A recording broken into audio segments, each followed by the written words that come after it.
नमस्कार। मैं महासिंह, सहायक आचार्य अर्थशास्त्र, राजकीय महाविद्यालय बाड़मेर।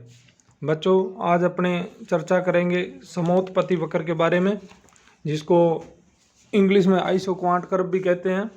तो समोत्पत्ति वक्र किसे कहते हैं, समोत्पत्ति वक्र की मान्यताएं एवं विशेषताएं क्या हैं, उसके बारे में अपने चर्चा करते हैं।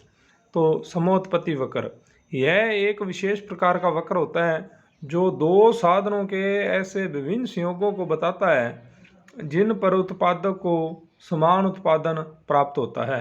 तो सीधी सी बात है, इसके नाम से ही अपने को पता चल रहा है कि समोत्पत्ति भी समान उत्पत्ति।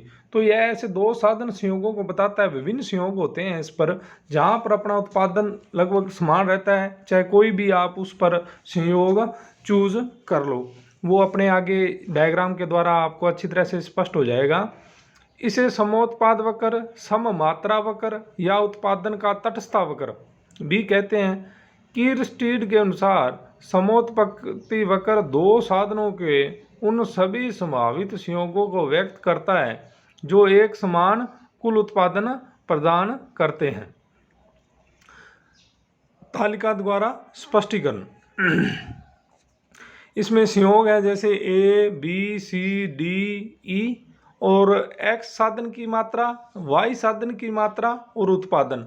जैसे अपने डेफिनेशन से क्लियर हो रहा है भी समोत्पाद वक्र ऐसे विभिन्न संयोगों को बताता है जहाँ पर दो साधनों के ऐसे विभिन्न संयोगों को बताता है जहाँ पर उत्पत्ति की मात्रा समान रहती है। तो संयोग हो गए अपने A, B, C, D, E, ये साधन संयोग हो गए, X साधन और Y साधन। जैसे A संयोग पर X की जो इकाई है वो 1 होगी और Y की होगी 20 इकाइयाँ, तो उत्पादन हो रहा है 100 यूनिट।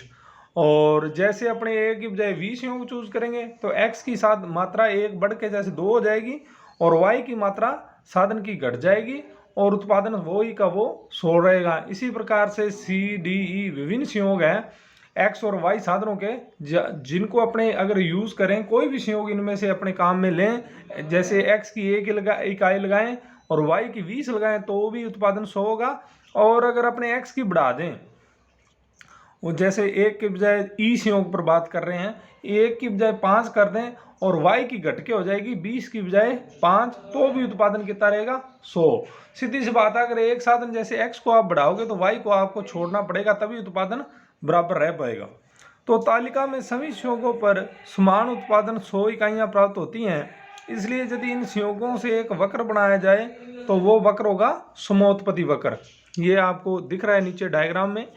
तो इसमें OX जो अक्ष है, इस पर तो साधन X को लिया गया और OY अक्ष है जो वर्टिकल लंबवत, इस पर लिया गया Y साधन को। तो इसमें विभिन्न संयोग बताए गए X के, जैसे 1, 2, 3, 4, 5 O से लेकर X की तरफ जाते हैं। तो Y के हैं जैसे 4, 8, 12, 16। तो जैसे ही अपने पहला संयोग देखो, A संयोग है, तो यहाँ पर X की जो इकाइयाँ हैं वो है, साधन है वो A यूनिट, वो 1 है और Y की है आपकी 20। तो उत्पादन हो रहा है आपका 100। और जैसे ही X की आप 1 इकाई बढ़ा दोगे, जैसे 2 कर दोगे, तो आपको Y की इकाइयाँ छोड़नी पड़ेंगी, 4 आप आ जाओगे नीचे। इसी प्रकार Y की आप छोड़ोगे इसमें, हाँ 12 पर आ जाओगे B संयोग पर। इसी प्रकार से X की और बढ़ाओगे, जैसे 1 इकाई C संयोग पर आओगे तो आपको Y की 4 इकाइयाँ छोड़नी पड़ेगी। और इसी प्रकार से अगर आप X के 3 की बजाय 4 पर जाओगे D संयोग पर, तो आपको Y की 2 छोड़नी पड़ेगी। और जैसे ही आप D से E पर जाओगे, Y की 5 करोगे, X की 5 करोगे 4 से बढ़ा के, तो आपको Y की 1 छोड़नी पड़ेगी। तो जैसे जैसे आप X को बढ़ा रहे हो आपको Y छोड़ना पड़ रहा है, पर आप Y को छोड़ोगे हमेशा किससे, घटती दर से छोड़ोगे। X को बढ़ाओगे Y को छोड़ोगे, पर Y को हमेशा आप घटती दर से छोड़ोगे। इसको अपने, हाँ, तो IPS आइसो प्रोडक्ट कर्व भी बोलते हैं, इसको आइसो क्वांट कर्व भी बोलते हैं। रेखा चित्र में IPC समोत्पत्ति वक्र है जो दो साधनों X और Y के ऐसे विभिन्न संयोगों को बताता है जिन पर उत्पादक को समान उत्पादन 100 इकाइयां प्राप्त होता है। समोत्पत्ति वक्र का समीकरण इस प्रकार से होता है, Q0 यहाँ उत्पादन हो गया, बराबर किसका फलन है, उत्पादन किसका फलन है, x और y का। x और y यहाँ उत्पादन के साधन हो गए। x आप मान लो चाहे श्रम और y आप पूंजी मान लो, इन दोनों को मिला के आप Q0 उत्पादन कर सकते हो।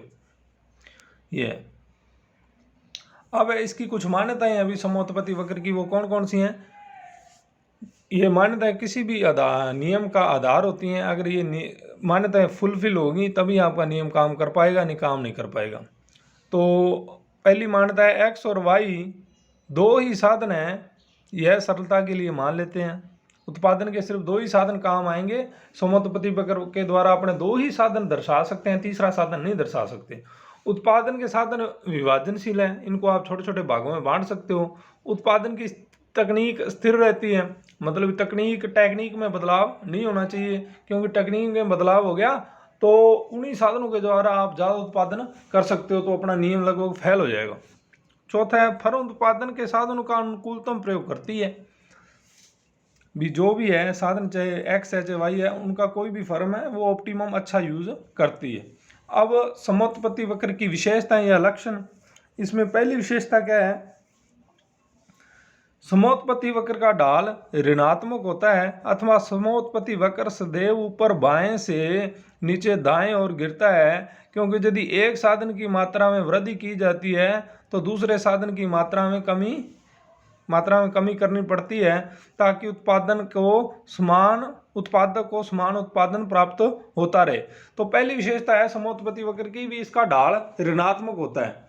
ये देखो आप इस डायग्राम में ऋणात्मक ढाल ली हुई है, ऊपर बाएं से नीचे दाएं ओर। ये क्यों है, इसका कारण सबसे बड़ा फैक्टर यही है भी एक साधन x को बढ़ाओगे तो y को आपको छोड़ना पड़ेगा, अगर आप समान उत्पादन 100 इकाइयाँ प्राप्त करना चाहते हो। मान लो अगर x को बढ़ा रहे हो और y घटे ही ना, तो आपका उत्पादन 100 नहीं होगा, 100 की बजाय बढ़ जाएगा। ये देखो डायग्राम में, ये अपना IPC समोत्पत्ति कर्व है, 100 उत्पादन इकाइयाँ दर्शा रहा है। OX जो अपना अक्ष है, इसमें x साधन को बताया गया है, और y अक्ष पर जो आपके y साधन को बताया गया है। और इसमें रेखा चित्र से स्पष्ट है कि जब x साधन की मात्रा OM1 से बढ़ के OM2 किया जाता है तो उत्पादन की मात्रा को समान बनाए रखने के लिए y साधन की मात्रा OE1 से घटाकर OE2 किया जाता है।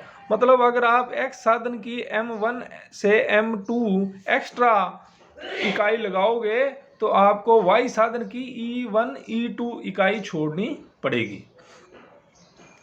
गणितीय भाषा में इसे समोत्पत्ति वक्र की ऋणात्मक ढाल को निम्न प्रकार से व्यक्त किया जाता है, dy/dx इज लेस देन 0।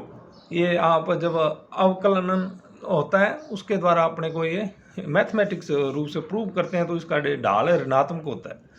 लेकिन समोत्पत्ति वक्र क्षैतिज, लंबवत व धनात्मक ढाल के नहीं हो सकते। हाँ भी, अपना जो समोत्पत्ति वक्र है वो हमेशा ऋणात्मक ढाल का होगा, ना तो वो कभी क्षैतिज होगा, ना कभी वो लंबवत होगा, और ना ही कभी वो धनात्मक ढाल वाला होगा। ये तीनों उदाहरण नीचे दे रखे हैं। अगर अपना समोत्पत्ति वक्र मान लो कहें भी क्षैतिज हो जाए, जैसे इसमें दिखा रखा है पहला चित्र, तो क्या होगा, क्षैतिज में क्या होगा, अभी x साधन तो बढ़ रहा है पर y क्या है, स्थिर है।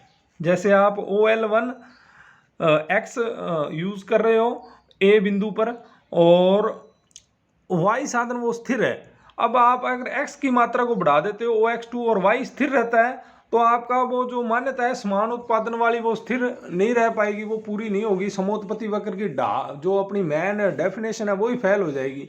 तो इसमें मतलब एक तो बढ़ रहा है पर एक स्थिर है, ये नहीं हो सकता। और अगर समोत्पत्ति वक्र मान लो लंबवत है, वर्टिकल है, तो इसमें मान लो आपका x साधन OM है वो स्थिर रहेगा, और y की मात्रा जैसे A बिंदु O पर OP1 है और B पर हो जाएगी OP1 से बढ़ के OP2। तो यहाँ क्या हो रहा है, x तो स्थिर है पर y बढ़ रहा है, ये भी गलत है। और अगर तीसरे अपने रेखा चित्र में देखें तो x और y दोनों बढ़ रहे हैं, ये भी मान्यता गलत है, रेखा चित्र गलत है, क्योंकि A बिंदु पर ON1 तो है y की मात्रा और L1 है x की मात्रा, और B बिंदु पर हो जाएगी ON2 y की मात्रा और OL2 हो जाएगी x की मात्रा, जो कि बिल्कुल सिद्धांतिक रूप से गलत है। तो उपरोक्त तीनों रेखा चित्रों में A बिंदु की अपेक्षा B बिंदु पर अधिक साधन लगे हैं, इसलिए B बिंदु पर उत्पादन की मात्रा A बिंदुओं से अधिक होगी, इसलिए समानुपाती वक्र इस प्रकार का नहीं हो सकते। धन्यवाद। आगे के वीडियो में अपने इसी को कंटिन्यू रखेंगे और इसी की, जैसे आज एक पहली विशेषता बताई है, बाकी की विशेषताओं के बारे में, समानुपाती वक्र की विशेषताओं के बारे में अपने नेक्स्ट वीडियो में चर्चा करेंगे। धन्यवाद।